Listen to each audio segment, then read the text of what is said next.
La première fois que je l'ai vue, tout dans ma tête est devenu silencieux. Tous les tics, toutes les images qui s'actualisent constamment ont tout simplement disparu. Quand vous êtes atteint de troubles obsessionnels compulsifs, vous n'avez pas de moment de tranquillité.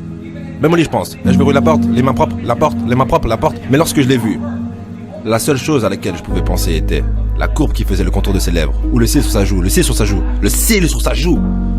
Je savais que je devais lui parler. Je lui ai demandé 6 fois, en 30 secondes. Elle a dit oui à la première fois, mais aucune tentative ne me paraissait bonne, alors j'ai dû continuer. Lors de notre premier rendez-vous, j'ai passé plus de temps à trier mon repas par couleur que de manger, et même que d'avoir une putain de conversation avec elle. Mais elle a adoré ça. Elle aimait que je dois l'embrasser 16 fois pour lui dire au revoir, ou 24 fois si on était mercredi. Elle adorait que ça me prenne une éternité pour rentrer à la maison, car il y avait beaucoup de fissures sur le trottoir. Quand nous avons emménagé ensemble, elle a dit qu'elle se sentait en sécurité, comme si personne ne nous volerait jamais, parce que j'avais carrément bien verrouillé la porte, 18 fois.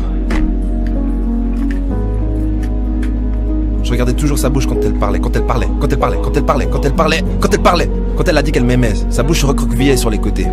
Le soir, elle était couchée dans son lit. Elle me regardait éteindre toutes les lumières et allumer. Jour, nuit, jour, nuit, jour, nuit, jour, nuit, jour, nuit, jour, nuit. Elle fermait les yeux et imaginait que les jours et les nuits passaient devant elle.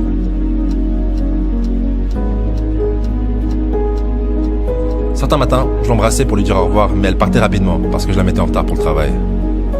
Quand je me suis arrêté devant une fissure sur le trottoir, elle a juste continué à marcher. Quand elle a dit qu'elle m'aimait, sa bouche formait une ligne droite. Elle m'a dit que je lui prenais trop de son temps. La semaine dernière, elle a commencé à vivre chez sa mère. Elle m'a dit qu'elle n'aurait jamais dû me laisser m'attacher à elle, que tout ça était une erreur. Mais comment est-ce que ça peut être une erreur, alors que je n'ai pas besoin de me laver les mains après l'avoir touché? L'amour n'est pas une erreur. Ça me brise qu'elle puisse se détacher de tout ça, et que moi, je n'y arrive juste pas. Je ne peux pas sortir et rencontrer de nouvelles personnes parce que je pense toujours à elle. D'habitude, quand je suis obsédé par des choses, je vois des germes s'infiltrer dans ma peau. Je me vois me faire écraser par une succession interminable de voitures. Elle était la première belle chose sur laquelle je bloquais. Je me levais tous les matins en pensant à la façon qu'elle avait de tenir le volant, à sa manière d'utiliser le robinet de la douche comme si elle ouvrait un coffre-fort, et sa façon de souffler sur les bougies, souffler sur les bougies, souffler sur les bougies, souffler sur les bougies, souffle.